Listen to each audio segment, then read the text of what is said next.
And one category that has seen a lot of growth is laser TVs. The reason why they're so great is because they really don't need that much space.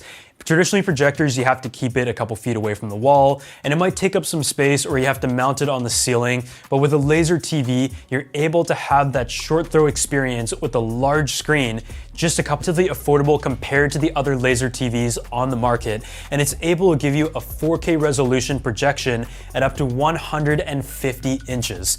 So if you want to set up the ultimate home theater at home, I can't think of a better way to do it, because it also has speakers built in as well.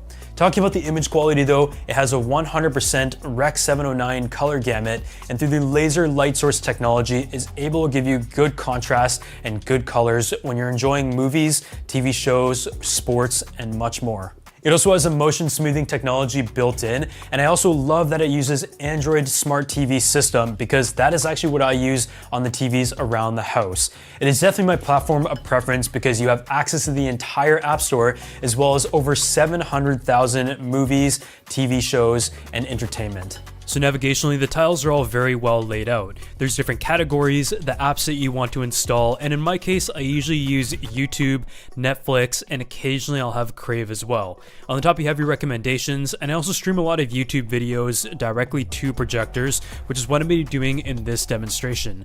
But the interface you could see is very snappy, and the setup process was relatively simple. All I had to do was go ahead and plug it in, connect it to Wi-Fi, and there's also some micro adjustments that you can make to ensure the keystone and the alignment along with focus is all well tuned. I would say that for the most part though, it was able to calibrate relatively nicely out of the box, and I didn't have to touch the focuses at all. Based on the projection size here, I would say this is about 110 to 115 inches, and in the past, I've done projections up to about 120 inches, but as I mentioned, you can go all the way up to 150.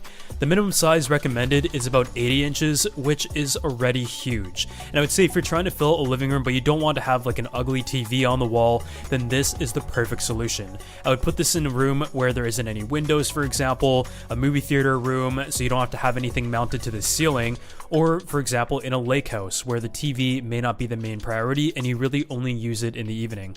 The 3001 native contrast ratio can definitely be seen demonstrated here, and I didn't want to demonstrate it in a full dark scenario because any projector is going to look pretty decent. I would say this is right in the middle with the shades down, a little bit of light leaking through, but you could see the image still shines through very strong. If you're watching sports, for example, there's also the motion smoothing technology that just gives you a nice, smooth, and fluid experience, especially on a large display that is over 100 inches, where without that optimization, it can be very noticeably an unpleasant experience. The 100% coverage of Rec. 709 color gamut, as well as HDR support, allows you to throw any type of content of it that is in high quality and ensure the 4K resolution that you're getting is as it's intended and in the best image possible. So for example, if you're streaming a movie from Netflix, there might be optimizations of like 4K, HDR, as well as Dolby, and in this case, you have all of these optimizations to be able to fully take advantage of that. When it comes to speakers, there's also a dual 25-watt driver with Dolby audio, and so you really are covered in terms of an all-in-one system that not only has smart TV, but also has the laser TV elements, of course, but along with great audio. So you could literally just have this set up on a TV stand and have up to a 150-inch image. As for the ports, it features a USB port as well as 2 HDMI inputs, an AV, and also an Ethernet, so you're fully covered. So if you guys want to go in and check out the Paris Rhône projector for yourself, I'm going to drop a link down below, and a huge thanks to them for sponsoring this episode.